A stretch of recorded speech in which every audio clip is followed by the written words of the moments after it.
ನಮಸ್ತೆ ವೀಕ್ಷಕರೇ, ನಿತ್ಯ ಜ್ಯೋತಿರ್ವಾಸ್ತು ಭವಿಷ್ಯ ವಿಶೇಷ ಕಾರ್ಯಕ್ರಮಕ್ಕೆ ಸ್ವಾಗತ. ನಾನು ಚಿತ್ರ. ಇವತ್ತಿನ ಈ ದಿನದ ಪಂಚಾಂಗ ತಿಥಿ ಯಾವ ರೀತಿಯಾಗಿದೆ, ಯಾವ ರಾಶಿಗೆ ಇವತ್ತು ಶುಭವಾಗಿದೆ, ಯಾವ ರಾಶಿಗೆ ಅಶುಭವಾಗಿದೆ, ಅದ್ರ ಜೊತೆಗೆ ಇವತ್ತು ಮಂಜುನಾಥ್ ಗುರೂಜಿಗಳು ಯಾವ ವಿಚಾರದ ಬಗ್ಗೆ ತಿಳಿಸ್ಕೊಡ್ತಾರೆ, ಇದೆಲ್ಲದ್ರ ಬಗ್ಗೆ ತಿಳ್ಕೊಳ್ತಾ ಹೋಗೋಣ. ಅದಕ್ಕೂ ಮುಂಚೆ ಕಾರ್ಯಕ್ರಮಕ್ಕೆ ಮಂಜುನಾಥ್ ಗುರೂಜಿಗಳನ್ನ ಸ್ವಾಗತ ಮಾಡ್ತಾ ಇದ್ದೀನಿ. ಗುರೂಜಿ ನಮಸ್ತೆ, ಸ್ವಾಗತ. ವಾಗರ್ತ ಸಂಪ್ರೋಕ್ತಂ ವಾಗರ್ತ ಪ್ರತಿಪತೆ ಜಗತಪಿತರು ಒಂದೇ ಪಾರ್ವತಿ ಪರಮೇಶ್ವರ. ಗುರೂಜಿಗಳನ್ನ ಕಾರ್ಯಕ್ರಮಕ್ಕೆ ಕೂಡ ಸ್ವಾಗತಿಸುತ್ತಾಯಿತು. ಗುರೂಜಿಗಳೇ, ಈಗ ಮೊದಲನೇದಾಗಿ ಪಂಚಾಂಗ ಹಾಗೆ ಈ ದಿನದ ತಿಥಿಯ ಬಗ್ಗೆ ನೋಡೋಣ. ನೋಡಿ, ತುಂಬ ವಿಶೇಷವಾಗಿ ಇವತ್ತು 14 ಮಾರ್ಚ್ 2025 ಅಂತ ಹೇಳ್ತೀವಿ. ಇವತ್ತಿನ ತಿಥಿ ಹುಣ್ಣಿಮೆ ತಿಥಿ ಆಗಿದೆ.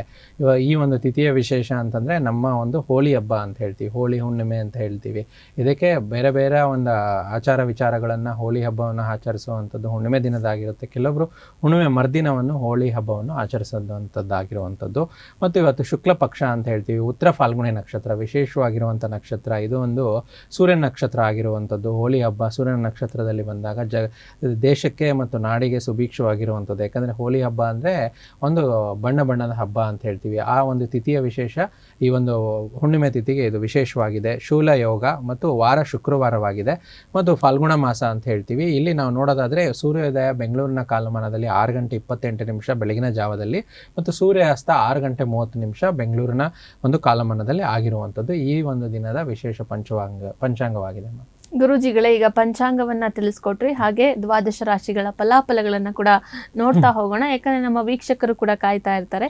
ರಾಶಿಗಳಲ್ಲಿ ಮೊದಲನೇ ರಾಶಿ ಮೇಷ ರಾಶಿಯ ದಿನ ಭವಿಷ್ಯ ಇವಾಗ ಯಾವ ರೀತಿಯಾಗಿದೆ ಇವತ್ತು? ಮೇಷರಾಶಿಯವರು ಇವತ್ತಿನ ದಿನ ತುಂಬ ಚೈತನ್ಯಮಯವಾಗಿರುವಂಥದ್ದು ನಾವು ನೋಡ್ತಾ ಬರ್ತೀವಿ. ನೀವು ಏನೇ ಮಾಡಿದ್ರೂ ಸಾಮಾನ್ಯವಾಗಿ ಮಾಡೋದಿಲ್ಲ, ಎಲ್ಲನೂ ಒಂದು ಖುಷಿಯಿಂದ ಮಾಡುವಂಥದ್ದು. ಸೊ ಮಾಡುವಂಥ ಕೆಲಸ ಕಾರ್ಯಗಳಲ್ಲಿ ಖುಷಿ ಮತ್ತು ಚೈತನ್ಯ ಜಾಸ್ತಿ ಆದಾಗ ಇನ್ನೂ ಪರಿಪೂರ್ಣತೆಯನ್ನು ಹೊಂದಿ ಇವತ್ತು ನಿಮ್ಮ ಎಲ್ಲ ಬಂಧು ಮಿತ್ರರಿಂದ, ನಿಮ್ಮ ಒಂದು ಸಹೋದ್ಯೋಗಿಗಳಿಂದ ಹೊಗಳಿಕೆಯನ್ನು ಪಡೆಯುವಂಥದ್ದು ಮೇಷರಾಶಿಯ ವಿಶೇಷವಾಗಿದೆ ಇವತ್ತು. ಗುರುಗಳೇ, ಈಗ ಮೇಷರಾಶಿಯ ಬಗ್ಗೆ ತಿಳಿಸ್ಕೊಟ್ರಿ, ಮುಂದಿನ ರಾಶಿ ವೃಷಭ ರಾಶಿಯ ಬಗ್ಗೆ ತಿಳಿಸ್ಕೊಡಿ. ಇವತ್ತಿನ ದಿನ ಸ್ವಲ್ಪ ಮನೋಬಲದ ಕೊರತೆ, ಮಾನಸಿಕ ಒತ್ತಡ ಅಂತ ಹೇಳ್ತೀವಿ, ಭಾವನಾತ್ಮಕವಾಗಿ ಮತ್ತು ಮಾನಸಿಕವಾಗಿ ಒತ್ತಡಕ್ಕೊಳಗಾಗುವಂಥ ದಿನವಾಗಿರುತ್ತೆ. ಆದಷ್ಟು ಇದನ್ನು ದೂರ ಮಾಡಿ ಸ್ವಲ್ಪ ಏನಾದರೂ ನಿಮ್ಮ ಮನಸ್ಸಿನ ಆಯಾಸವನ್ನು ಕಮ್ಮಿ ಮಾಡಿಕೊಂಡು ಮತ್ತು ಕೆಲಸದಲ್ಲಿ ತೊಡಗಿದ್ರೆ ಇವತ್ತಿನ ದಿನ ತುಂಬ ಚೆನ್ನಾಗಿರುತ್ತೆ. ದ್ವಾದಶ ರಾಶಿಗಳ ಮೂರನೇ ರಾಶಿ ಮಿಥುನ ರಾಶಿಯ ದಿನ ಭವಿಷ್ಯ ಇವತ್ತು ಯಾವ ರೀತಿಯಾಗಿದೆ ಗುರುಗಳೇ? ಇವತ್ತು ಮಿಥುನ ರಾಶಿಯವರಿಗೆ ಬಹಳಷ್ಟು ಹೊಸ ವಿಚಾರಗಳು ತಿಳ್ಕೊಳ್ಳುವಂಥದ್ದು, ಮನೆಯಲ್ಲೇ ಆಗಿರ್ಬೋದು ಅಥವಾ ಕೆಲಸ ಕಾರ್ಯಗಳಲ್ಲೇ ಆಗಿರ್ಬೋದು ಅಥವಾ ಬಂಧು ಮಿತ್ರರಿಂದ ಏನೋ ಒಂದು ಹೊಸ ವಿಚಾರ ತಿಳ್ಕೊಳ್ಳುವಂತಾಗುತ್ತದೆ. ಆ ಹೊಸ ವಿಚಾರವನ್ನು ತಮ್ಮ ಕೆಲಸ ಕಾರ್ಯಗಳಲ್ಲಿ ಅಳವಡಿಸಿ ಅದರಿಂದ ನಿಮಗೆ ಖುಷಿ ಸಿಗುತ್ತೆ, ಅದರಿಂದ ನಿಮಗೆ ಹೊಗಳಿಕೆ ಕೂಡ ಸಿಗುತ್ತೆ ಮತ್ತು ಎಲ್ಲರಿಂದ ಪ್ರಶಂಸೆ ಕೂಡ ನಾವು ಇಲ್ಲಿ ನೋಡ್ತಾ ಬರ್ತೇವೆ. ಗುರುಗಳೇ, ಮಿಥುನ ರಾಶಿ ಬಗ್ಗೆ ತಿಳಿಸ್ಕೊಟ್ರಿ. ಈಗ ಮುಂದಿನ ರಾಶಿ ಕರ್ಕಾಟಕ ರಾಶಿ ಬಗ್ಗೆ ತಿಳಿದುಕೊಳ್ಳೋಣ. ಇಲ್ಲಿ ಕರ್ಕಾಟಕ ರಾಶಿಯವರಿಗೆ ಸ್ವಲ್ಪ ಸ್ವಯಂ ಸುಧಾರಣೆಯ ಒಂದು ಯೋಜನೆಗಳು ಒಂದಕ್ಕಿಂತ ಹೆಚ್ಚು ನಿಮಗೆ ಫಲ ನೀಡುವಂಥದ್ದು. ಈ ಸ್ವಯಂ ಸುಧಾರಣೆ ಅಂದರೆ ಮಾಡುವಂಥ ಕೆಲಸ ಕಾರ್ಯಗಳಲ್ಲಿ ಇನ್ನೂ ಹೆಚ್ಚು ನೀವು ನೈಪುಣ್ಯತೆಯನ್ನು ಮಾಡುವಂಥದ್ದು, ಕ್ರಿಯಾತ್ಮಕವಾಗಿ ಮಾಡುವಂಥ ಇವತ್ತು ದಿನವಾಗಿದೆ. ತಾವು ವ್ಯಾಪಾರಸ್ಥರಾಗಿದ್ದರೆ ಇವತ್ತು ವಿಶೇಷವಾಗಿರುವಂಥ ವ್ಯಾಪಾರದಲ್ಲಿ ವೃದ್ಧಿಯನ್ನು ಕಾಣ್ತಾ ಬರ್ತೀವಿ ಮತ್ತು ಇದರಿಂದ ನಿಮ್ಮ ವಿಶ್ವಾಸ ಹೆಚ್ಚು ಆಗಿ ನಿಮ್ಗೆ ಇನ್ನೂ ಅತ್ಯಧಿಕವಾಗಿ ಪಾಸಿಟಿವಿಟಿ ಮೂಡುವಂಥ ದಿನವಾಗಿರುವಂಥದ್ದು. ಗುರುಗಳೇ, ಕರ್ಕಾಟಕ ರಾಶಿ ಬಗ್ಗೆ ತಿಳಿಸ್ಕೊಟ್ರಿ. ಈಗ ಮುಂದಿನ ರಾಶಿ ಸಿಂಹ ರಾಶಿಯ ಬಗ್ಗೆ ನೋಡೋಣ. ಇಂದಿನ ಒಂದು ದಿನ ನಿಮಗೆ ಮನರಂಜನೆ, ಕ್ರೀಡಾ ಚಟುವಟಿಕೆಗಳು ಕ್ರಿಯಾತ್ಮಕವಾಗಿರುವಂಥದ್ದು ಹೆಚ್ಚು ನೋಡ್ತಾ ಬರ್ತೀವಿ. ಆದಷ್ಟು ಹೊರಾಂಗಣ ಒಂದು ಕಾರ್ಯಕ್ರಮಗಳನ್ನು ಕ್ರೀಡೆಯಲ್ಲಿ ಅಳವಡಿಸ್ಕೊಳ್ಳಿ. ಅಂದರೆ ಹೊರಾಂಗಣ ಔಟ್ಡೋರ್ ಪ್ಲೇಯಿಂಗ್ ಗೇಮ್ಸ್ ಅಂತ ಹೇಳ್ತೀವಲ್ಲ, ಅದರಲ್ಲಿ ನೀವು ತೊಡಗಿಸ್ಕೊಂಡ್ರೆ ನಿಮಗೆ ಇನ್ನೂ ಹೆಚ್ಚು ಏಳಿಗೆ ಆಗುವಂಥದ್ದು. ಮನಸ್ಸು ಉಲ್ಲಾಸವಾಗಿರುತ್ತೆ, ದೇಹ ಕೂಡ ಅದಕ್ಕೆ ನಿಮಗೆ ಸಪೋರ್ಟ್ ಮಾಡುವಂಥದ್ದು. ಸಿಂಹ ರಾಶಿಯ ನಂತರ ಮುಂದಿನ ರಾಶಿ ಕನ್ಯಾ ರಾಶಿಯ ದಿನ ಭವಿಷ್ಯ ಇವತ್ತು ಯಾವ ರೀತಿಯಾಗಿದೆ ಗುರುಜಿ? ಕನ್ಯಾ ರಾಶಿಯವರಿಗೆ ಸ್ನೇಹಿತರಿಂದ ಒಂದು ವಿಶೇಷ ಅಭಿನಂದನೆ ಮತ್ತು ಸಂತೋಷದ ದಿನ, ಒಂದು ಯಾವುದೋ ಒಂದು ಕಡೆಯಿಂದ ಸಂತೋಷ ಬರುವಂಥ ಒಂದು ಮೂಲವಾಗಿರುವಂಥದ್ದು. ಅದು ಆದಾಯ ಆಗಿರ್ಬೋದು ಅಥವಾ ಸ್ನೇಹಿತರಿಂದ ಒಂದು ಖುಷಿ ವಿಚಾರ ಕನ್ಯಾ ರಾಶಿಯವರಿಗೆ ಇವತ್ತು ದೊರಕುತ್ತದೆ. ಓಕೆ, ಇವತ್ತಿನ ದಿನ ಕನ್ಯಾ ರಾಶಿಯವರಿಗೆ ಕೂಡ ತುಂಬಾ ಖುಷಿಯ ವಿಚಾರ ದೊರಕುವಂಥ ದಿನ ಆಗಿದೆ. ಮುಂದಿನ ರಾಶಿ ತುಲಾ ರಾಶಿಯ ಬಗ್ಗೆ ನೋಡೋಣ ಗುರುಜಿ. ತುಲಾ ರಾಶಿಯವರಿಗೆ ಸ್ವಲ್ಪ ಒತ್ತಡ ಸಹಿತವಾಗಿರುವಂಥ ದಿನ. ಸ್ವಲ್ಪ ಆದಷ್ಟು ಕೆಲಸದಲ್ಲಿ ಎಲ್ಲ ಕಡೆಯಿಂದ ಒತ್ತಡಗಳು ಜಾಸ್ತಿ ಮತ್ತು ಮಾಡಿರುವಂಥ ಕೆಲಸಗಳಿಗೆ ಸ್ವಲ್ಪ ನಿಂದನೆ ಆಗುವಂಥದ್ದು. ಸಮಾಧಾನವಾಗಿ ಆ ನಿಂದನೆಯನ್ನು ಸ್ವೀಕರಿಸಿ ನೀವು ಎಲ್ಲಿ ತಪ್ಪಿದ್ದೀರ ಅದನ್ನು ಸರಿ ಮಾಡಿಕೊಂಡ್ರೆ ಮುಂಬರುವ ಅಂದರೆ ನಾಳೆ ನಾಡಿದ್ದು ದಿನಗಳಲ್ಲಿ ಸರಿ ಹೋಗುವಂಥದ್ದು ಆಗಿರುತ್ತೆ ತುಲಾ ರಾಶಿಯವರಿಗೆ. ಗುರುಜಿಗಳೇ, ಮುಂದಿನ ರಾಶಿ ವೃಶ್ಚಿಕ ರಾಶಿ ಬಗ್ಗೆ ನೋಡೋಣ. ವೃಶ್ಚಿಕ ರಾಶಿ ನಿಮ್ಮ ಒಂದು ದಿನ ಯೋಗ ಮತ್ತು ಧ್ಯಾನದಿಂದ ಪ್ರಾರಂಭಿಸುವಂಥದ್ದು ಇರುವಂಥದ್ದು. ಏನೋ ಜೀವನದಲ್ಲಿ ಮುಖ್ಯವಾದ ಬದಲಾವಣೆ ಮಾಡ್ಕೊತೀರಾ. ಮುಖ್ಯವಾಗಿ ಜೀವನಚರ್ಯ ಬದಲಾವಣೆ ಮಾಡ್ಕೊಳ್ಳೋದಕ್ಕೆ ಇವತ್ತಿಗೆ ನಿರ್ಧಾರ ಮಾಡುವಂಥ ದಿನ. ಅದನ್ನು ನಿರ್ಧಾರ ಮಾಡಿಕೊಂಡು ಅಳವಡಿಸ್ಕೊಂಡ್ರೆ ನಿಮಗೆ ತುಂಬ ಚೆನ್ನಾಗಿ ಇವತ್ತಿನ ದಿನ ಮೂಡ್ ಬರುತ್ತೆ. ವೃಶ್ಚಿಕ ರಾಶಿಯವರಿಗೂ ಕೂಡ ಇವತ್ತಿನ ದಿನ ಬಹಳ ಫಲಪ್ರದವಾಗಿರುವಂತದ್ದು. ಮುಂದಿನ ರಾಶಿ ಧನುರ್ ರಾಶಿಯ ಬಗ್ಗೆ ನೋಡೋಣ ಗುರುಜಿ. ವಿಪರೀತವಾಗಿ ಖರ್ಚು ಮಾಡುವಂಥದ್ದು ಇವತ್ತಿನ ದಿನವಾಗಿದೆ. ನಿಮ್ಮ ಹಣ ನಿಮಗೆ ಗೊತ್ತಿರಲಾರ್ದಂಗೆ ಪೋಲಾಗುವಂಥದ್ದು, ಅಂದರೆ ಅನ್ಪ್ಲ್ಯಾನ್ಡ್ ಮನಿ ಅಥವಾ ಅನ್ಪ್ಲ್ಯಾನ್ಡ್ ಎಕ್ಸ್ಪೆನ್ಸಸ್ ಬರುವಂಥದ್ದು. ಸ್ವಲ್ಪ ಹುಷಾರಾಗಿರಿ, ಎಚ್ಚರಿಕೆಯಿಂದ ಇರಿ. ಇವತ್ತಿನ ದಿನ ಧನುರ್ ರಾಶಿಯವರು ಕೂಡ ಎಚ್ಚರಿಕೆಯಿಂದ ಇರಬೇಕು ಅಂತ ಹೇಳಿ ಗುರೂಜಿಗಳು ತಿಳಿಸ್ಕೊಟ್ರು. ಮುಂದಿನ ರಾಶಿ ಮಕರ ರಾಶಿಯ ಬಗ್ಗೆ ನೋಡೋಣ ಗುರುಜಿ. ಸ್ವಲ್ಪ ನಿಮ್ಮ ಒಂದು ಮಾನಸಿಕ ಸದೃಢತೆ ಚೆನ್ನಾಗಿರುತ್ತೆ. ಅದರಿಂದ ನಿಮಗೆ ಮಾನಸಿಕ ಒತ್ತಡ ಕೂಡ ಕಮ್ಮಿ ಇರುತ್ತೆ. ಎಲ್ಲ ನಿಮ್ಮ ಕೆಲಸ ಕಾರ್ಯಗಳಲ್ಲೂ ಮತ್ತು ನಿಮ್ಮ ಮಾಡ್ತಿರುವಂಥ ಉದ್ಯೋಗ ಸ್ಥಳದಲ್ಲಿ ಎಲ್ಲರ ಸಹಕಾರದಿಂದ ಇವತ್ತಿನ ದಿನ ತುಂಬ ಚೆನ್ನಾಗಿರುತ್ತೆ. ಆಮೇಲೆ ಹೂಡಿಕೆಗೆ ಇವತ್ತು ಒಳ್ಳೆಯ ದಿನ. ನೀವು ಆರ್ಥಿಕವಾಗಿ ಮತ್ತು ಯಾರ ಸಲಹೆ ಸೂಚನೆಯಿಂದ ಹೂಡಿಕೆ ಇವತ್ತು ಮಾಡಬಹುದು. ಮಕರ ರಾಶಿಯ ಬಗ್ಗೆ ತಿಳಿದುಕೊಂಡಾಯಿತು. ಮುಂದಿನ ರಾಶಿ ಕುಂಭ ರಾಶಿ. ಹೇಗಿದೆ ಇವತ್ತಿನ ದಿನ? ಸೊ ಇವತ್ತು ನಿಮಗೆ ಸ್ವಲ್ಪ ದೀರ್ಘಕಾಲೀನ ಒಂದು ಅನಾರೋಗ್ಯದಿಂದ ಬಳಲ್ತಿದ್ರೆ ಇವತ್ತಿನ ದಿನ ತುಂಬ ಚೆನ್ನಾಗಿರುವಂಥದ್ದು. ಆದರೆ ಮಾನಸಿಕ ತೊಳಲಾಟಗಳು ಇನ್ನೂ ಸ್ವಲ್ಪ ಇರುವಂಥದ್ದು ಇಲ್ಲಿ ನಾವು ನೋಡ್ತಾ ಬರ್ತೀವಿ. ಸೊ ಅದಕ್ಕೆ ನಿಮ್ಮ ಪ್ರೀತಿ ಪಾತ್ರರಿಂದ, ಅವರಿಂದ ಶಾಶ್ವತವಾಗಿ ಯಾರು ನಿಮಗೆ ಮಿತ್ರರಿರ್ತಾರೆ ಅವರಿಂದ ಸಲಹೆ ಸೂಚನೆಗಳನ್ನು ಪಡ್ಕೊಳ್ಳಿ. ಆ ಒತ್ತಡದಿಂದ ಹೊರಗಡೆ ಬನ್ನಿ ಅಂತ ಸೂಚಿಸ್ತೇವೆ. ದ್ವಾದಶ ರಾಶಿಗಳಲ್ಲಿ ಕೊನೆಯ ರಾಶಿ ಮೀನ ರಾಶಿಯ ದಿನ ಭವಿಷ್ಯ ಯಾವ ರೀತಿಯಾಗಿದೆ ಗುರುಗಳು? ನೋಡಿ, ಇಲ್ಲಿ ನಿಮ್ಮ ಮೀನರಾಶಿಯವರಿಗೆ ಆರೋಗ್ಯದಲ್ಲಿ ಸ್ವಲ್ಪ ಪರಿಪೂರ್ಣವಾಗಿ ಇನ್ನೂ ಕಂಪ್ಲೀಟ್ ಆಗಿ ನಿಮಗೆ ಹುಷಾರಾಗದೇ ಇರುವಂಥದ್ದು, ಸ್ವಲ್ಪ ಏನೋ ಬಹುಕಾಲಿಕ ಒಂದು ನ್ಯೂನತೆಗಳನ್ನು ನಾವು ನೋಡ್ತಾ ಹೋಗ್ತೀವಿ. ಆದಷ್ಟು ಇದರಿಂದ ನಿಮ್ಮ ಕೆಲಸದ ಮೇಲೆ ಗಮನ ಆ ಕಡೆ ಈ ಕಡೆ ಆಗ್ಬೋದು. ಸ್ವಲ್ಪ ಹೆಚ್ಚು ಗಮನ ಹರಿಸಿ ಆರೋಗ್ಯದ ಕಡೆ ನಿಮ್ಮ ಕೆಲಸ ಕಾರ್ಯಗಳು ಪರಿಪೂರ್ಣವಾಗುತ್ತೆ. ಸೊ ಇವತ್ತಿನ ಸಂಚಿಕೆಯಲ್ಲಿ ದ್ವಾದಶ ರಾಶಿಗಳ ಫಲಾಫಲಗಳನ್ನ ಮಂಜುನಾಥ್ ಗುರೂಜಿಗಳು ಕೂಡ ತಿಳಿಸ್ಕೊಟ್ರು. ಹಾಗೆ ನೀವು ಕೂಡ ಕಾಯ್ತಾ ಇದ್ದೀರಾ ಇವತ್ತು ಯಾವ ವಿಚಾರದ ಬಗ್ಗೆ ಬಹುಮುಖ್ಯವಾಗಿ ತಿಳಿಸ್ಕೊಡ್ತಾರೆ ಅಂತ ಹೇಳಿ. ಎಲ್ರಿಗೂ ಸಹ ಕನಸು ಬೀಳೋದು ಸರ್ವೇ ಸಾಮಾನ್ಯ ಆಗಿದೆ. ಕನಸಿನಲ್ಲಿ ನಾನು ಹಾವು ಕಂಡೆ ಅಥವಾ ಏನೋ ಒಂದು ಪ್ರಾಣಿ ಕಾಣಿಸ್ತು, ಇದು ಹಗಲುಗನಸು, ಜೊತೆಗೆ ಇದು ರಾತ್ರಿ 1 ಗಂಟೆ 2 ಗಂಟೆ, ಸೊ ಈ ಸಮಯದಲ್ಲಿ ಬಿದ್ದಂಥ ಕನಸು, ಇದು ನಿಜ ಆಗುತ್ತಾ? ಇದು ಸಾಕಷ್ಟು ಗೊಂದಲಗಳು, ಸಾಕಷ್ಟು ಪ್ರಶ್ನೆಗಳು ಕೂಡ ನಿಮ್ಮಲ್ಲಿ ಮೂಡಿರುತ್ತೆ. ಹಾಗೆ ಇವತ್ತಿನ ಈ ನಮ್ಮ ಸಂಚಿಕೆಯಲ್ಲಿ ಗುರೂಜಿಗಳೇ, ಯಾವ ಸಮಯದಲ್ಲಿ ಬಿದ್ದಂತಹ ಕನಸು ನಿಜ ಆಗುತ್ತೆ ಅಂದ್ರೆ ಕನಸಿಗೆ ಸಂಬಂಧಪಟ್ಟಂತೆ ಸಾಕಷ್ಟು ಗೊಂದಲಗಳು ಪ್ರತಿಯೊಬ್ಬರಲ್ಲೂ ಕೂಡ ಇರುತ್ತೆ. ಅದಕ್ಕೆ ನಿಮ್ಮ ಉತ್ತರ ಗುರುಜಿ? ನೋಡಿ, ನೀವು ಹೇಳ್ದಂಗೆ ನಮ್ಮಲ್ಲಿ ಸುಮಾರು ಜನ ನಮ್ಮ ಕಚೇರಿಗೆ ಬಂದಿರ್ತಾರೆ. ಗುರುಗಳೇ ಆ ಥರ ಕನಸು ಬಿತ್ತು, ಈ ಥರ ಕನಸು ಬಿತ್ತು ಅಂತ. ಕೆಲವರಿಗೆ ಬೆಳಗ್ಗೆ ಬಂತು, ರಾತ್ರಿ ಬಂತು ಅನ್ನೋ ಒಂದು ವಿಚಾರದಲ್ಲಿ ಒಂದು ಕಡೆ ಅವರಿಗೆ ಒಂದು ಸಂತೋಷದಿಂದ ಬರ್ತಾರೆ, ಮತ್ತೊಂದು ಕಡೆ ಆತಂಕದಿಂದ ಬಂದಿರ್ತಾರೆ. ಮತ್ತು ನೀವು ಹೇಳ್ದಂಗೆ ಹಾವು ಕಚ್ಚಿದಂಗೆ ಆಗಿರೋದು ಅಥವಾ ದೇವಸ್ಥಾನ ಬಂದಂಗೆ ಆಗಿರೋದು, ಈ ರೀತಿ ಸುಮಾರು ವಿಚಾರಗಳು, ಗೊಂದಲಗಳು ನಮ್ಮ ವೀಕ್ಷಕರಲ್ಲಿ ನಾವು ಕಾಣ್ತಾ ಹೋಗ್ತೀವಿ. ಸೊ ಇಲ್ಲಿ ಏನಾಗುತ್ತೆ ಅಂತಂದರೆ ಸ್ವಲ್ಪ ತುಂಬ ಮುಖ್ಯವಾಗಿರುವಂಥದ್ದು ಬೆಳಗಿನ ಹೊತ್ತು ಏನಾದರೂ ಕನಸುಗಳನ್ನು ನೋಡ್ತಾ ಹೋದ್ರೆ ಶುಭ ಅಶುಭ ಕನಸುಗಳಂತ ಹೇಳ್ತೀವಿ. ಆದರೆ ಏನಾಗುತ್ತೆ, ಬೆಳಗಿನ ಹೊತ್ತು ಬಿದ್ದರೆ ಕನಸು ಅಷ್ಟೊಂದು ಫಲಿಸೋದಿಲ್ಲ ಅಂತ ಹೇಳ್ತೀವಿ. ಬೆಳಗಿನ ಜಾವ ಅಂತಂದರೆ ನಾವು ಹೇಳ್ತೀವಿ 6 ಗಂಟೆ ನಂತರ ಬೀಳುವಂಥ ಕನಸುಗಳು, 6 ಗಂಟೆ ನಂತರ 7 ಗಂಟೆ, ಸ್ವಲ್ಪ 6:30 ಜನ ಸರ್ವೇ ಸಾಮಾನ್ಯವಾಗಿ ಇದು ಮಾಡ್ತಾರೆ. ಆದರೆ ಆ ಕನಸುಗಳು ಅಷ್ಟೊಂದು ಫಲಿಸೋದಿಲ್ಲ. ಆದರೆ ಬೆಳಗಿನ ಜಾವ ಅಂದರೆ ನಾವು ಏನು ಹೇಳ್ತೀವಿ ಅಂತಂದರೆ ಬ್ರಹ್ಮಿ ಮುಹೂರ್ತದಲ್ಲಿ 3 ಗಂಟೆಯಿಂದ 6 ಗಂಟೆ ಒಳಗಿನ ಜಾವ ಏನಂತ ಹೇಳ್ತೀವಿ, ಆ ಕನಸುಗಳು ಖಂಡಿತ ಫಲಿಸುತ್ತೆ. ಅದರಲ್ಲಿ ಶುಭ ಸ್ವಪ್ನಗಳು, ಅಶುಭ ಸ್ವಪ್ನಗಳು ಅಂತ ಹೇಳ್ತೀವಿ. ಅದರ ಪ್ರಕಾರದಲ್ಲಿ ನಾವು ನೋಟ್ ಮಾಡ್ಕೋಬೇಕು ಯಾವ ರೀತಿ ಕನಸು ಬಿಡುತ್ತೆ, ಅದು ಶುಭವಾಗಿರುತ್ತೋ ಅಶುಭವಾಗಿರುತ್ತೆ. ಯಾಕಂದರೆ ಸುಮಾರು ಜನಕ್ಕೆ ಕನಸು ಬಿದ್ದ ನಂತರ ಬೆಳಗ್ಗೆ ಅರ್ಧಂಬರ್ಧ ನೆನಪಿರುತ್ತೆ, ಪೂರ್ತಿಯಾಗಿ ನೆನಪಿರೋದಿಲ್ಲ, ಅರ್ಧ ಮಾತ್ರ ಸ್ಟೋರಿ ಹೇಳುವಂಥದ್ದು. ಸೊ ಆದರೆ ಫಲಿಸುವಂಥ ಕನಸುಗಳನ್ನು 3 ಗಂಟೆಯಿಂದ 6 ಗಂಟೆ ಒಂದು ಜಾವದಲ್ಲಿ ಬೀಳುವಂಥ ಕನಸುಗಳನ್ನು ನಾವು ಇಲ್ಲಿ ಫಲಿಸುವಂಥದ್ದು ನೋಡ್ತಾ ಬರ್ತೇವೆ. ಓಕೆ ಗುರುಗಳೇ, ಈಗ ಕನಸು ಬಿತ್ತು, ನನಗೆ ಅದರಲ್ಲಿ ಅರ್ಧ ನೆನಪಿದೆ, ಇನ್ನು ಅರ್ಧ ನೆನಪಿಲ್ಲ ಅಂತ ಹೇಳಿ ಕೂಡ ನಿಮ್ಮ ಹತ್ರ ಬರ್ಬೋದು. ಸೊ ಇನ್ನು ಅರ್ಧ ಏನಕ್ಕೆ ನೆನಪಿರೋಲ್ಲ ಅಂತ ಹೇಳಿ, ಯಾಕಂದರೆ ಆ ಸಮಯದಲ್ಲಿ ಆ ರೀತಿಯಾಗಿರುತ್ತೆ, ಅಥವಾ ಆ ಶಾಕಲ್ಲಿ ಅವರು ಮರ್ತಿರ್ತಾರ, ಭಯದಿಂದ ಏನಾದರೂ ಬಿದ್ದಿದ್ರೆ, ಭಯದ ಕನಸು ಏನಾದರೂ ಆಗಿದ್ರೆ ಅದು ಮರ್ತು ಹೋಗಿರುತ್ತಾ ಹೇಗೆ ಅಂತ ಹೇಳಿ. ಇಲ್ಲಿ ನಮಗೆ ತುಂಬ ವಿಶೇಷವಾಗಿ ನೋಡಬೇಕಾಗಿರುವಂಥದ್ದು ನಮ್ಮ ಕನಸು ಅಂದ್ರೇ ಸಬ್ಕಾನ್ಷಿಯಸ್ ಮೈಂಡು. ನಾವು ದಿನವಿಡೀ ಏನೋ ಯೋಚನೆ ಮಾಡಿರ್ತೀವಿ, ಯಾವುದ್ರ ಬಗ್ಗೆ ಏನೋ ಹೆಚ್ಚು ಗಮನ ಹರಿಸಿರ್ತೀವಿ. ಸೊ ಅದರ ವಿಚಾರವಾಗಿ ನಾವು ಕನಸಿನ ಮುಖೇನ ನಮಗೆ ಬೀಳುವಂಥದ್ದು. ಅದರಲ್ಲೂ ಕೂಡ ಆ ಒಂದು ಅವರು ಯೋಚನೆ ಮಾಡಿರುವಂಥ ರೀತಿಯಲ್ಲಿ ಅರ್ಧಂಬರ್ಧ ಕನಸುಗಳನ್ನು ನೆನಪಿರ್ಬೋದು ಅಥವಾ ಅರ್ಧ ಕನಸು ನೆನಪೋಗಿರ್ಬೋದು. ಸೊ ಆ ವಿಚಾರದಲ್ಲಿ ನೋಡ್ತೀವಿ. ಅದನ್ನು ನಾವು ಬೇರೆ ಮುಖಾಂತರದಲ್ಲಿ ಸ್ವಲ್ಪ ಏನಾದರೂ ನಮ್ಮ ಜ್ಯೋತಿಷ್ಶಾಸ್ತ್ರಕ್ಕೆ ಸಂಬಂಧಪಟ್ಟಂಥದ್ದು ಬಂದು ನಮ್ಮ ಹತ್ರ ಕೇಳಿದಾಗ ಅವರಿಗೆ ಆ ಕನಸು ಶುಭನೋ ಅಶುಭ ಅಂತ ತಿಳ್ಕೊಳ್ಳೋಕೆ ಸುಮಾರು ಹಲವಾರು ಪ್ರಶ್ನೆ ಕುಂಡ್ಲಿ ಇದೆ, ಬೇರೆ ಬೇರೆ ವಿಚಾರಗಳ ಮುಖಾಂತರ ನಾವು ಪಡ್ಕೊತೀವಿ. ಆದರೆ ಅವರ ಒಂದು ಕನಸು ಅರ್ಧಂಬರ್ಧ ನೆನಪಿರೋದಕ್ಕೆ ಅವರ ಒಂದು ನಿದ್ದೆ, ಅವರು ಪೂರ್ಣವಾಗಿರುವಂಥ ನಿದ್ದೆ ಮಾಡಿರುವಂಥದ್ದು, ಸ್ವಲ್ಪ ಅರನಿದ್ರೆಯಿಂದನೂ ಆ ಕನಸನ್ನು ಮರೆಯುವಂಥ ಚಾನ್ಸಸ್ ಇಲ್ಲಿರುತ್ತಮ್ಮ. ಸೊ ಕನಸನ್ನ ಮರೆಯೋದಕ್ಕೂ ಕೂಡ ಕಾರಣಗಳು ಏನು ಅಂತ ಹೇಳಿ ಗುರೂಜಿಗಳೇ ತಿಳಿಸ್ಕೊಟ್ರು. ನಾವು ಸ್ವಪ್ನ ಶಾಸ್ತ್ರದ ಬಗ್ಗೆ ಮಾತನಾಡ್ತಾ ಹೋಗ್ತಾ ಇದ್ವಿ. ಯಾವ ಹೊತ್ತಿನಲ್ಲಿ ಕನಸು ಬಿದ್ರೆ ನನ್ಸಾಗುತ್ತೆ, ಅದು ನಿಜ ಆಗುತ್ತೆ ಅಂತ ಹೇಳಿ ಕೂಡ ಮಾತನಾಡ್ತಾ ಇದ್ವಿ. ಗುರೂಜಿಗಳು ಸಹ ಆ ಪ್ರಶ್ನೆಗೆ ಉತ್ತರವನ್ನ ಕೊಟ್ಟಿದ್ರು. ಗುರೂಜಿ, ಈಗ ಮುಂದಿನ ಪ್ರಶ್ನೆ, ನಮ್ಮ ಕನಸಿನಲ್ಲಿ ಒಂದೇ ಥರದ್ದು ಕೂಡ ಕಾಣಿಸೋವಂಥದ್ದಲ್ಲ.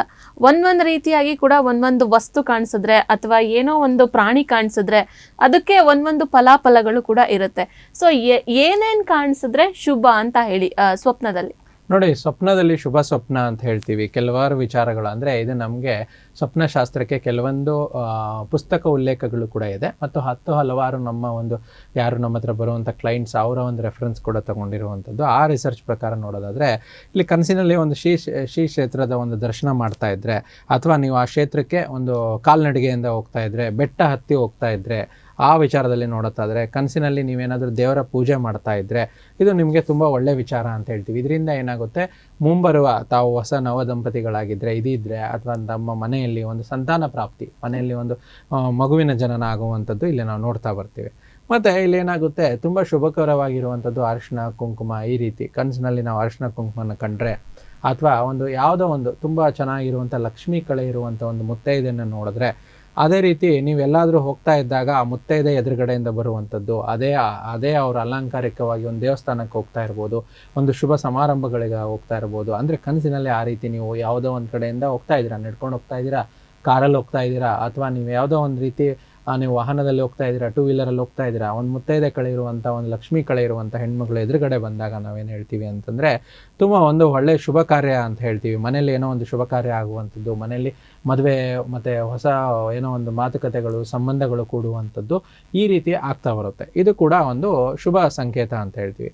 ಮತ್ತು ನೀವೆಲ್ಲೋ ಹೋಗ್ತಾ ಇದ್ದೀರಾ, ಒಂದು ಬಸರಿ ಹೆಂಗಸು ಮತ್ತು ಎದುರುಗಡೆ ಬಂದಾಗ ಇಲ್ಲೇನಾಗುತ್ತೆ, ನೀವು ಹೊರಗಡೆ ಹೋಗ್ತಾ ಇದ್ದೀರಾ, ಒಬ್ಬ ತುಂಬು ಗರ್ಭಿಣಿ ಮನೆಯಿಂದ ನೀವು ಹೊರಟಾಗ, ಅಥವಾ ನೀವು ಒಂದು ಯಾವುದೋ ನಿಮ್ಮ ಕಚೇರಿಗೆ ಹೊರಟಾಗ ಅವರ ಎದುರುಗಡೆ, ಅಂದರೆ ವೀಕ್ಷಕರು ಯಾರು ನೋಡ್ತೀರಾ ಅವ್ರಿಗೆ ಎದುರುಗಡೆ ಒಂದು ಬಸರಿ ಹೆಂಗಸು ಬಂದಾಗ ತುಂಬ ಜನಕ್ಕೆ ಒಂದು ಮನೆ ಕಟ್ಟುವ ಒಂದು ಆಸೆ ಇರುತ್ತೆ, ಹೊಸ ಮನೆ ಖರೀದಿ ಅಥವಾ ವಾಹನ, ಅವರಿಗೆ ಒಂದೇನೋ ಒಂದು ಭೂಮಿ ಖರೀದಿ ವಿಚಾರವಾಗಿ ಇದು ಕೂಡ ಸಿದ್ಧಿ ಆಗುವಂಥದ್ದು, ಮನೆ ಕಟ್ಟುವ ಯೋಗ ಪ್ರಾಪ್ತಿಯಾಗುತ್ತೆ. ಏನೋ ತುಂಬ ಮುಖ್ಯವಾಗಿ ಶ್ರೀ ಕ್ಷೇತ್ರ ದರ್ಶನ ಆ ರೀತಿ ಮಾಡಿದಾಗ ಏನಾಗುತ್ತೆ, ಒಂದು ಸಂತಾನ ಪ್ರಾಪ್ತಿ ಯೋಗ, ಮತ್ತು ಕನಸಿನಲ್ಲಿ ಒಂದು ಅರಿಶಿನ ಕುಂಕುಮ ಬರುವಂಥ ಮುತ್ತೈದರು ಎದುರುಗಡೆ ಬಂದಾಗ ಶುಭ ಕಾರ್ಯ ಮನೆಯಲ್ಲಿ ಆಗುವಂಥದ್ದು.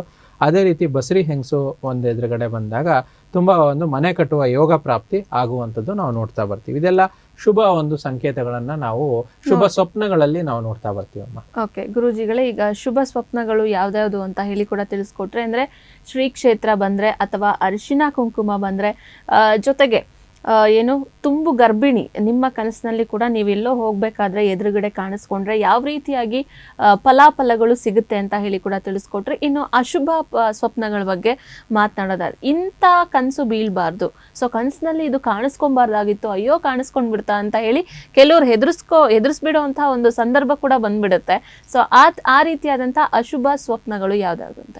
ಸೊ ನೋಡಿ ಅಮ್ಮ, ಮೊದಲೇ ನಮ್ಮ ವೀಕ್ಷಕರಿಗೆ ನಾವು ತಿಳಿಸ್ಕೊಟ್ಟಾಗ ಏನಾಗುತ್ತೆ ಅಂದರೆ, ನಮ್ಮ ಒಂದು ಸುಪ್ತ ಮನಸ್ಸಿನ ಒಂದು ಸಬ್ ಕಾನ್ಷಿಯಸ್ ಮೈಂಡನ್ನು ನಮಗೆ ಕನಸಾಗಿ ಬೀಳುವಂಥದ್ದು, ಅದರಲ್ಲಿ ಸ್ವಲ್ಪ ಅಶುಭ ಅಂತ ನಾವು ನೋಡ್ತೀವಿ. ಆದರೂ ಹೆದರ್ಕೊಳ್ಳೋದು ಬೇಡ. ಒಂದು ಕನಸಿನಲ್ಲಿ ಒಂದು ಕಾಗೆ ಕಾಣಿಸಿದ್ರೆ, ಅಥವಾ ಒಂದು ಸತ್ತೋಗಿರುವಂಥ ನರಿ, ಅಂದರೆ ಅದು ಕಾಲ್ ಕಟ್ಟಾಗಿರುವಂಥದ್ದು, ಅಥವಾ ನಾಯಿ ಆಗಿರ್ಬೋದು, ನರಿ ಆಗಿರ್ಬೋದು, ಅಥವಾ ಒಂದು ಕೋಣ ಅಂತ ಹೇಳ್ತೀವಿ, ಸತ್ತೋಗಿರೋ ಒಂದು ಕೋಣ ಅಂತ ಹೇಳ್ತೀವಿ, ಅಥವಾ ಹಾವು ಕಚ್ಚೋದು, ಮತ್ತು ಹಾವು ಕಾಣಿಸ್ಕೊಳ್ಳುವಂಥದ್ದು. ಇದರಿಂದ ಏನಾಗುತ್ತೆ ಅಂದರೆ ಒಂದು ಇನ್ಸೆಕ್ಯೂರಿಟಿ ಅಂತ ಹೇಳ್ತೀವಿ. ಅಂದರೆ ಈ ವ್ಯಕ್ತಿಗಳಿಗೆ ಏನೋ ಒಂದು ಸರ್ಪದೋಷ ಅಥವಾ ಪಿತೃದೋಷ ಇರುವಂಥದ್ದು ನಾವು ಇಲ್ಲಿ ನೋಡ್ತಾ ಇರ್ತೀವಿ. ಸೊ ಇದಕ್ಕೆ ಆದಷ್ಟು ಭಯ ಬೇಡ. ಜ್ಯೋತಿಷಾಸ್ತ್ರದಲ್ಲಿ ಎಲ್ಲದಕ್ಕೂ ಒಂದು ಪರಿಹಾರ ಇದೆ. ನುರಿತ ಜ್ಯೋತಿಷರಲ್ಲಿ ಭೇಟಿಯಾಗಿ ಇದಕ್ಕೆ ಪರಿಹಾರಗಳನ್ನು ಕೂಡ ಅವ್ರು ಕಂಡ್ಕೋಬಹುದು ಅಂತ ಹೇಳ್ತೀವಿ. ಸೊ ಇಲ್ಲೇನಾಗುತ್ತೆ ಅಂತಂದ್ರೆ, ಪ್ರತಿಯೊಂದು ಈ ಒಂದು ವಾಹನ ಒಂದು ಅಪಘಾತಗಳು ಆಗುವಂಥದ್ದು, ಕನಸಿನಲ್ಲಿ ಸತ್ತೋಗ್ಬಿಡುವಂಥದ್ದು, ಮತ್ತು ಒಂದು ಆಕ್ಸಿಡೆಂಟ್ಸ್ಗಳ ಆಗುವಂಥದ್ದು, ಅಥವಾ ಕನಸಿನಲ್ಲಿ ರಕ್ತ ನೋಡುವಂಥದ್ದು ಆಗಿರ್ಬೋದು, ಇದು ಕೂಡ ಒಂದು ನಿಮಗೆ ಬರುವಂಥ ಅಶುಭ ಕನಸು ಅಂತ ಹೇಳ್ತೀವಿ. ಈ ರೀತಿ ಇದ್ದಾಗ ಏನಾಗುತ್ತೆ, ಒಂದು ಆರೋಗ್ಯದ ಸಮಸ್ಯೆ, ಮುಂದೆ ನಿಮ್ಗೇನೋ ಒಂದು ಆರೋಗ್ಯದ ಸಮಸ್ಯೆ ಕಾಡ್ತಾ ಇರುತ್ತೆ ಈ ರೀತಿ ಕನಸುಗಳು ಬಂದಾಗ. ಹೇಗೆ ನಾ ಪ್ರಾಣಿಗಳ ವಿಚಾರವಾಗಿ ತಿಳಿಸ್ಕೊಟ್ನೋ ಅದೇ ರೀತಿ ವೈದ್ಯ ಭೇಟಿ ಆಗುವಂಥದ್ದು, ಮತ್ತು ಆಕ್ಸಿಡೆಂಟ್ ಆಗ್ಬಿಡುವಂಥದ್ದು, ಮತ್ತೆ ಒಂದು ಏನೋ ಡಿಸ್ಟರ್ಬಿಂಗ್ ಕನಸು, ಅಂದರೆ ರಕ್ತ ಕಾಣುವುದರಿಂದ ಇದ್ರ ಕೂಡ ಒಂದು ಆರೋಗ್ಯದ ಸಮಸ್ಯೆ ಕೂಡ ಇದನ್ನ ನೋಡ್ತಾ ಬರ್ತೀವಿ. ಮತ್ತೆ ಕನಸಿನಲ್ಲಿ ಒಂದು ನದಿ ತೀರದಲ್ಲಿ ಹೋಗಿರ್ತೀರಾ, ತಾವು ಒಂದು ಜಪ ತಪ ಮಾಡ್ತಿರ್ತೀರಾ, ಮತ್ತೆ ಎಲ್ಲೋ ಒಂದ್ ಕಡೆಯಿಂದ ನಿಮ್ಗೆ ಶ್ಲೋಕಗಳು ಕೇಳಿಸ್ತಾ ಇರುತ್ತೆ, ಮತ್ತು ಎಲ್ಲೋ ಒಂದು ತೀರದಿಂದ ಬೇರೆ ಬೇರೆ ವಿಚಾರಗಳನ್ನ ನಾವು ನೋಡ್ತಾ ಬರ್ತೀವಿ. ಅಂದ್ರೆ ಎಲ್ಲೋ ಒಂದ್ ಕಡೆ ದೂರದಿಂದ ಏನೋ ಒಂದು ಉಪದೇಶ ಕೇಳಿಸ್ತಾ ಇರುತ್ತೆ. ಸೊ ಇಲ್ಲಿ ಏನಾಗುತ್ತೆ, ಈ ರೀತಿ ಬಂದಾಗ ಏನಾಗುತ್ತೆ ಅಂತಂದ್ರೆ ಒಂದು ಮೋಕ್ಷ ಪ್ರಾಪ್ತಿ ಆಗುವಂಥದ್ದು. ಅಂದ್ರೆ ಮೋಕ್ಷ ಅಂತಂದ್ರೆ ಆ ವ್ಯಕ್ತಿಯ ಒಂದು ಕೊನೆ ಹಂತದ ಒಂದು ವಿಚಾರ, ಮೋಕ್ಷ ಪ್ರಾಪ್ತಿ ಯೋಗ ಕೂಡ ನಾವು ಇಲ್ಲಿ ನೋಡ್ತಾ ಹೋಗ್ತೀವಿ. ಮತ್ತೆ ಕನಸಿನಲ್ಲಿ ಯಾರಾದ್ರೂ ತಲೆ ಬಾಚ್ಕೊಂತಿದ್ದೀರಾ, ಎಣ್ಣೆ ಹಚ್ಚೋದನ್ನ ನೋಡ್ತಾ ಇದ್ದೀರಾ ಅಂದ್ರೆ ಇದು ಕೂಡ ಭಯದ ವಾತಾವರಣ ಅಂತ ಹೇಳ್ತೀವಿ. ಅಂದ್ರೆ ಒಂದು ನೆಗೆಟಿವ್ ಯೋಗ ಅಂತ ಹೇಳ್ತೀವಿ. ಮತ್ತೆ ಕೆಲವೊಂದು ನಮ್ಮ ಖಗೋಳ ಶಾಸ್ತ್ರದ ವಿಚಾರವಾಗಿ ಕನಸಿನಲ್ಲಿ ಈಗ ನೋಡಿ ಕೆಲವೊಂದು ಚಿತ್ರಗಳಲ್ಲಿ ತಾವು ನೋಡ್ತಾ ಇರುವಂಥದ್ದು ನಕ್ಷತ್ರಗಳ ಕೂಡುವಿಕೆ, ನಕ್ಷತ್ರಗಳು ಒಡೆದು ಹೋಗುವಂಥದ್ದು, ನಕ್ಷತ್ರ ಪತನ ಆಗುವಂಥದ್ದು ನೋಡ್ತಾ ಇದ್ರೆ ಸ್ವಲ್ಪ ತಮ್ಮ ಜೀವನದ ಒಂದು ಕೊನೆ ಹಂತಕ್ಕೆ ಬಂದಿರಬಹುದು ಅನ್ನೋ ವಿಚಾರದಲ್ಲಿ ಕೂಡ ನಕ್ಷತ್ರ ಪತನದ ಒಂದು ಕನಸು ಕೂಡ ಈ ರೀತಿ ನಾವು ನೋಡ್ತಾ ಹೋಗ್ತೀವಿ. ಈ ರೀತಿ ಏನಾದರೂ ಕ್ರೂರ ಪ್ರಾಣಿ ಬಂದರೆ ಇದು ಕೂಡ ಪಿತೃದೋಷಗಳ ಅವಕೃಪೆಗೆ ಇದು ಮಾಡುವಂಥದ್ದು. ಅದೇ ನಿಮಗೆ ಹಸು ಬಂದಿರ್ಬೋದು, ಮತ್ತು ಸಾಕು ಪ್ರಾಣಿಗಳು ಬಂದಾಗ ನಿಮಗೆ ಶುಭ ಸಂಕೇತವಾಗಿರುತ್ತೆ. ಸ್ವಲ್ಪ ಕ್ರೂರ ಪ್ರಾಣಿಗಳು ಬಂದಾಗ ಅಶುಭ ಸಂಕೇತ ಆಗಿರುತ್ತೆ. ಈ ರೀತಿ ಬರುತ್ತೆ. ಮತ್ತು ಕೆಲವೊಂದು ದೈವ ವೃಕ್ಷಗಳಂತ ಹೇಳ್ತೀವಿ. ದೈವ ವೃಕ್ಷಗಳಂದರೆ ತುಳಸಿ ಆಗಿರ್ಬೋದು, ಔದಂಬರಿ ವೃಕ್ಷ ಆಗಿರ್ಬೋದು, ಮತ್ತು ಹಳ್ಳಿ ಮರ ಅಂತ ಹೇಳ್ತಾರೆ. ಹಳ್ಳಿ ಮರಕ್ಕೆ ಅದರದೇ ಆದ ವಿಶೇಷತೆ ಇದು ಬಂದಿರುವಂಥದ್ದು. ತೆಂಗಿನ ಮರ ಆಗಿರ್ಬೋದು, ಹಳ್ಳಿ ಮರ ಆಗಿರ್ಬೋದು. ಈ ರೀತಿ ಬಂದಾಗ ನಿಮ್ಮಲ್ಲಿ ಯಾವುದೇ ರೀತಿ ನೆಗೆಟಿವಿಟಿ ಇದ್ರೂ ಕೂಡ ದೂರ ಆಗುವಂಥ ಸಮಯ ಬಂದಿದೆ ಅಂತೇಳಿ. ಹೀಗೆ ಹಲವಾರು ವಿಚಾರಗಳಲ್ಲೂ ನಾವು ಅಶುಭ ಸ್ವಪ್ನಗಳು, ಶುಭ ಸ್ವಪ್ನಗಳಿಗೆ ಹೋಲಿಸಿದಾಗ ಅಶುಭ ಸ್ವಪ್ನಗಳಿಗೆ ಜನ ಭಯ ಪಟ್ಕೊಳ್ಳೋದು ಜಾಸ್ತಿ. ಎಷ್ಟೋ ಒಂದು ಕನಸಿನಲ್ಲಿ ತುಂಬ ಜನರು ನಮ್ಮ ಹತ್ರ ಕೇಳಿದಾಗ ಏನೋ ಒಂದು ಬೆಚ್ಚ ಬಿದ್ದು ಬಿಡ್ತಾರೆ. ಸೊ ಅವ್ರಿಗೆ ಹೇಳೋದಿಷ್ಟೇ, ನೀವು ಮರುದಿನ ನಂತರ ಯಾವುದೇ ಇದ್ರೂ ಕೂಡ ನಿಮ್ಮ ಮನೆ ದೇವ್ರನ್ನ ನೆನ್ಪು ಮಾಡ್ಕೊಳ್ಳಿ, ಕೈಕಾಲು ಮುಖ ತೊಳ್ಕೊಳ್ಳಿ, ಇಲ್ಲ ವಿಶೇಷವಾಗಿ ಎದ್ದು ಅಭ್ಯಂಗ ಸ್ನಾನ ಮಾಡಿಕೊಂಡು ದೇವ್ರ ಹತ್ರ ಒಂದು ತುಪ್ಪದ ದೀಪವನ್ನು ಹಂಚುವಂಥದ್ದು. ಅಥವಾ ನೆಗೆಟಿವ್ ಕನಸುಗಳು ಬಂದಾಗ ಮನೆ ದೇವರ ಸ್ತೋತ್ರ ಅಥವಾ ಸುಬ್ರಹ್ಮಣ್ಯ ಸ್ವಾಮಿ ಸ್ತೋತ್ರ. ಯಾಕಂದ್ರೆ ಹೆಚ್ಚು ನಾನು ಹೇಳದ್ನಲ್ಲ, ಈ ಒಂದು ಕಾಗೆ, ಸತ್ತೋಗಿರುವಂಥ ಕಾಗೆ, ಮತ್ತು ನರಿ ಆಗಿರ್ಬೋದು, ಮತ್ತು ವಿಶೇಷವಾಗಿ ಹಾವಿನ ಕನಸುಗಳು ತುಂಬಾ ಜನಕ್ಕೆ ಬರುತ್ತೆ ನಮ್ಮಲ್ಲಿ ಬಂದರೆ. ಸೊ ಅವರಿಗೆ ಸುಬ್ರಹ್ಮಣ್ಯ ಆರಾಧನೆ, ಸುಬ್ರಹ್ಮಣ್ಯ ಸ್ತೋತ್ರ ಹೇಳಿಕೊಳ್ಳುವಂಥದ್ದು, ಓಂ ಶರವಣ ಭವಾಯ ನಮಃ ಅಂತ ಬರುತ್ತೆ. ಈ ತರ ಸ್ತೋತ್ರಗಳ 108 ಬಾರಿ ಹೇಳೋದ್ರಿಂದ ಮುಂಬರುವ ಯಾವುದೇ ಅಡಚಣೆಗಳು ಕೂಡ, ಯಾಕಂದ್ರೆ ಕನಸುಗಳು ಹೇಗೆ ಅಂತಂದ್ರೆ ಸೂಚಕದ ತರ ಕೆಲಸ ಮಾಡುತ್ತಮ್ಮ. ನಾವು ಹೇಗೆ ಪ್ರತಿಯೊಂದು ಒಂದು ಕ್ಷೇತ್ರದಿಂದ ಇನ್ನೊಂದು ಕ್ಷೇತ್ರಕ್ಕೆ ಹೋಗ್ಬೇಕಾದ್ರೆ ಮುಂದುವರೆದ ಕಾಲಘಟ್ಟದಲ್ಲಿ ನಾವು ಗೂಗಲ್ ಮ್ಯಾಪ್ಸ್ ನ ಉಪಯೋಗಿಸ್ತೀವಿ. ಅದೇ ರೀತಿ ನಮ್ಮ ಗೂಗಲ್ ಮ್ಯಾಪ್ ನಮ್ಮ ಜೀವಿತಾವಧಿಯಲ್ಲಿ ನಮ್ಮ ಕನಸುಗಳೇ ಆ ರೀತಿ ವರ್ಕ್ ಆಗುತ್ತೆ. ಸೊ ಅದನ್ನ ಸೂಚಕಗಳಾಗಿ ತಗೊಂಡು ಹೆದರದೇ ಇರೋ ಹಂಗೆ ಅದನ್ನ ಸರಿಯಾಗಿ ಬಳಸ್ಕೊಂಡ್ರೆ ನಮ್ಮ ವೀಕ್ಷಕರಿಗೆ ಯಾವುದೇ ಭಯ ಪಡುವ ಅಗತ್ಯ ಇಲ್ಲ. ಸೊ ಈ ರೀತಿ ಶುಭ ಅಶುಭ ಕನಸುಗಳನ್ನ ನಾವು ವಿಂಗಡಣೆ ಮಾಡ್ತಾ ಬರ್ತೀವಿ. ಓಕೆ ಗುರೂಜಿ, ಈಗ ಕನಸಿನಲ್ಲಿ ಯಾವುದೋ ಒಂದು ಹಣ್ಣು ಬಂದಿತ್ತು ಅಥವಾ ತೆಂಗಿನಕಾಯಿ ಬಂದಿತ್ತು. ಸೊ ಒಂದು ಹಣ್ಣು ಅದು ಈ ಥರದ್ದೇ ಅಂತ ಅಲ್ಲ, ಯಾವುದೋ ಒಂದು ರೀತಿಯಾದಂಥ ಹಣ್ಣು ಬಂದಿತ್ತು, ಆ ರೀತಿಯಾದಂಥ ಕನಸು ಬಿದ್ದರೆ ಅದು ಶುಭನಾ ಅಶುಭನಾ ಅಂತ ಹೇಳಿ. ನೋಡಿ, ಹಣ್ಣಿನ ವಿಚಾರ ಅಂತಂದ್ರೆ ನಾವು ಫಲದ ವಿಚಾರ ಅಂತ ಹೇಳ್ತೀವಿ. ಹಣ್ಣು ಬಂದು ನಮಗೆ ಊಟದ ಒಂದು ವಸ್ತು ಆಗಿರೋದ್ರಿಂದ ಯಾರಿಗೆ ಅನ್ನದ ಬಗ್ಗೆ ಅಥವಾ ಅವರ ದಿನನಿತ್ಯದ ವಿಚಾರಗಳಲ್ಲಿ ಏನು ಭಯ ಇರುತ್ತೋ ಆ ಭಯ ಬೇಡ. ತಮಗೆ ದೇವರ ಕಡೆ ಅನುಗ್ರಹ ಸಂಪೂರ್ಣವಾಗಿರುತ್ತೆ. ಯಾಕಂದ್ರೆ ಹಣ್ಣು ಮತ್ತೆ ತೆಂಗಿನಕಾಯಿ ಇದೊಂದು ಶುಭ ಸಂಕೇತ ಅಲ್ವಾ. ನಾವು ದೇವಸ್ಥಾನಕ್ಕೆ ಹೋದಾಗ ನಾವು ಹಣ್ಣುಗಳನ್ನ ನೈವೇದ್ಯ ಮುಖಾಂತರ ನಾವು ಹಣ್ಣುಗಳನ್ನ ಕೊಡುವಂಥದ್ದು ಅಥವಾ ಹಣ್ಣುಗಳನ್ನ ತರುವಂಥದ್ದು, ಮತ್ತು ಫಲತಾಂಬೂಲವನ್ನು ತರುವಂಥದ್ದು, ಹೂವನ್ನ ತರುವಂಥದ್ದು, ತೆಂಗಿನಕಾಯಿಯನ್ನ ತರುವಂಥದ್ದು, ಈ ರೀತಿ ಹಲವಾರು ವಿಚಾರಗಳಿದೆ ಅಲ್ಲ. ಸೊ ಇದು ಒಂದು ಶುಭ ಸಂಕೇತವಾಗಿದೆ. ಇದು ಶುಭ ಸ್ವಪ್ನದಲ್ಲೇ ಬರುತ್ತೆ. ನಾವು ಶುಭ ಅಶುಭ ಸ್ವಪ್ನದಲ್ಲಿ ನಾವು ತುಂಬಾ ಕೆಟಗರೈಸ್ ಮಾಡಿ ನೋಡಿದಾಗ ಶುಭ ಸ್ವಪ್ನಗಳಲ್ಲೇ ಬರುತ್ತೆ. ಇದು ತುಂಬಾ ಒಳ್ಳೆಯ ವಿಚಾರ. ಗುರುಜಿ, ಇನ್ನು ಹೂಗಳು ಕನಸಿನಲ್ಲಿ ಬಂದರೆ ಲೈಕ್ ಅದು ಕೂಡ ಗೊಂದಲಗಳು ಇರುತ್ತೆ. ಹೂ ಬಂತು, ಇಲ್ಲ ಹಾರ ಬಂತು, ಸೊ ನಾನು ಹೂ ತಗೊಂಡಿದ್ದೆ. ಸೊ ಈ ರೀತಿಯಾಗಿ ಕನಸುಗಳು ಏನಾದರೂ ಬಿದ್ದರೆ ಅದು ಶುಭನಾ ಅಶುಭನಾ ಅಂತ? ನೋಡಿ, ಹೂವು ಅಂದ್ರೆ ನಾವೇನು ಹೇಳ್ತೀವಿ ಅಂದ್ರೆ ಒಂದು ಫಲದ ನಿರೀಕ್ಷೆ. ಎಲ್ಲ ಒಂದು ಕಡೆ ಯಾವುದೋ ಒಂದು ದೇವಸ್ಥಾನಕ್ಕೆ ಹೋಗಿರ್ತಾರೆ, ರಾಘವೇಂದ್ರ ಸ್ವಾಮಿ ದೇವಸ್ಥಾನ ಹೋಗಿರ್ಬೋದು, ದೇವಿ ದೇವಸ್ಥಾನಕ್ಕೆ ಹೋಗಿರ್ಬೋದು, ಎಲ್ಲ ಕಡೆ ಸರ್ವೇ ಸಾಮಾನ್ಯವಾಗಿ ಹೇಳ್ತಾರೆ ದೇವರು ಬಲಗಡೆಯಿಂದ ಹೂ ಕೊಡ್ತು, ಎಡಗಡೆಯಿಂದ ಹೂ ಕೊಡ್ತು, ಆ ಒಂದು ವಿಚಾರದಲ್ಲಿ ತುಂಬಾ ಇರುತ್ತಾರೆ. ಹೂ ಅಂದ್ರೆ ನಮ್ಮಲ್ಲಿ ಒಂದು ಶುಭ ಸಂಕೇತನೇ. ಅವ್ರದ್ದೇನೋ ತುಂಬಾ ದಿನದಿಂದ ನೆರವೇರದಿರುವಂಥ ಆಸೆ ನೆರವೇರುವಂಥ ಸಮಯ ಬಂದಿರುವಂಥದ್ದು. ಹೂವನ್ನು ಪಡ್ಕೊಂಡ್ರೆ ಕನಸಿನಲ್ಲಿ ಶುಭ ಸಂಕೇತವಾಗಿದೆ.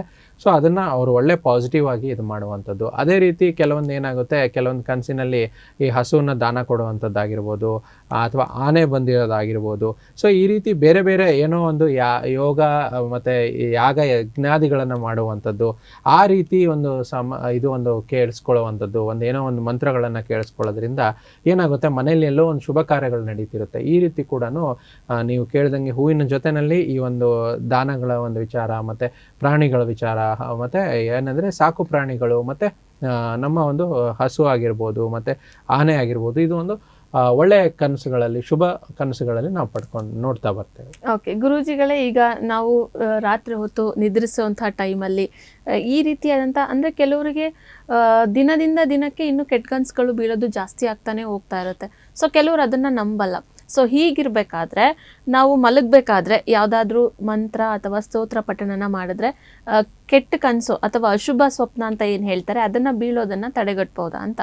ಖಂಡಿತ ತಡೆಗಟ್ಬೋದು. ನಮ್ಮ ಜ್ಯೋತಿಷ್ ಶಾಸ್ತ್ರದ ವಿಚಾರವಾಗಿ ಓಂ ಸರ್ವತ್ರ ಸಾಧನೆ ನಮಃ ಅನ್ನೋ ಒಂದು ಮಂತ್ರ ಬರುತ್ತೆ. ಅದನ್ನು 108 ಬಾರಿ ಜಪ ಮಾಡ್ಬೋದು. ಅಂದರೆ ಮಾಡುವಂಥ ಎಲ್ಲ ಕೆಲಸ ಸಿದ್ಧಿ ಆಗಲಿ, ಅದರಿಂದ ಎಲ್ಲ ನೆಗೆಟಿವಿಟಿ ದೂರ ಆಗಲಿ ಅಂತ ಆ ಮಂತ್ರಗಳ ಜಪ ಮಾಡ್ಬೋದು. ಕೆಲವೊಬ್ಬರಿಗೆ ನೀವು ಹೇಳ್ದಂಗೆ, ಕೆಲವೊಬ್ಬರಿಗೆ ನಂಬಿಕೆ ಇರದೇ ಇರೋವರಿಗೆ ಕೆಲವೊಂದು ನೋಡಿ ನಮ್ಮ ಇದರಲ್ಲಿ ಶಾಸ್ತ್ರದಲ್ಲಿ ಹೇಳಿರುವಂಥದ್ದು, ಜ್ಯೋತಿಷ್ ಶಾಸ್ತ್ರ ಅಲ್ದಿರುವಂಥ ಯೋಗ ಶಾಸ್ತ್ರದಲ್ಲಿ ಕೆಲವಾದ ಒಂದು ಆಸನಗಳಂತ ಹೇಳ್ತೀವಿ, ಪ್ರಾಣಾಯಾಮಗಳಿದೆ. ವಿಶೇಷವಾಗಿ ಯಾರು ಭ್ರಮರಿ ಪ್ರಾಣಾಯಾಮವನ್ನು ಮಾಡ್ತಾರೋ ಅದು ಒಂದು ಸುಮಾರು 2 ನಿಮಿಷದಿಂದ 3 ನಿಮಿಷದ ಒಂದು ಪ್ರಕ್ರಿಯೆ. ಅವರು ಹಾಸಿಗೆ ಮೇಲೆ ಕೂತ್ಕೊಂಡು ಉತ್ತರಾಭಿಮುಖವಾಗಿ ಭ್ರಮರಿ ಪ್ರಾಣಾಯಾಮ ಮಾಡೋದ್ರಿಂದ ಒಳ್ಳೆ ಶುಭ ಕನಸುಗಳು ಬೀಳುತ್ತೆ.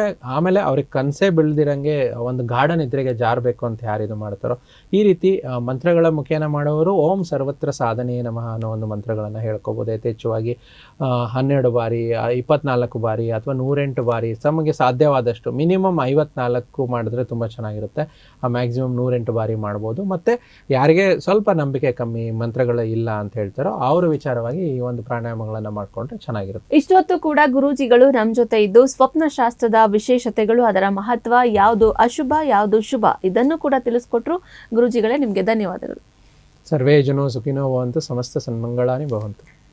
ಎಸ್, ಮತ್ತೊಂದು ಸಂಚಿಕೆಯಲ್ಲಿ ಖಂಡಿತ ಭೇಟಿಯಾಗೋಣ. ಹಾಗೆ ಮುಂದಿನ ಅಂದರೆ ನೆಕ್ಸ್ಟ್ ಯಾವಾಗ ಭೇಟಿ ಆಗ್ತೀವಿ ನಾವು, ಅವತ್ತಿನ ದಿನ ಭವಿಷ್ಯ ಜೊತೆಗೆ ಅವತ್ತು ಯಾವ ವಿಚಾರದ ಬಗ್ಗೆ ಮಂಜುನಾಥ್ ಗುರೂಜಿಗಳು ಕೂಡ ತಿಳಿಸ್ಕೊಡ್ತಾರೆ, ಅದನ್ನು ಸಹ ನೋಡೋಣ. ಅದಕ್ಕೂ ಮುಂಚೆ ಈಗ ನಾನು ಈ ಕಾರ್ಯಕ್ರಮವನ್ನು ಇಲ್ಲಿಗೆ ಮುಗಿಸ್ತಾ ಇದ್ದೀನಿ. ಮತ್ತೊಂದು ಸಂಚಿಕೆಯಲ್ಲಿ ಭೇಟಿ ಆಗ್ತೀನಿ. ನೋಡ್ತಾ ಇರಿ ಪ್ರಗತಿ ಟಿವಿ, ಇದು ನಿಮ್ಮಿಂದ ನಿಮಗಾಗಿ.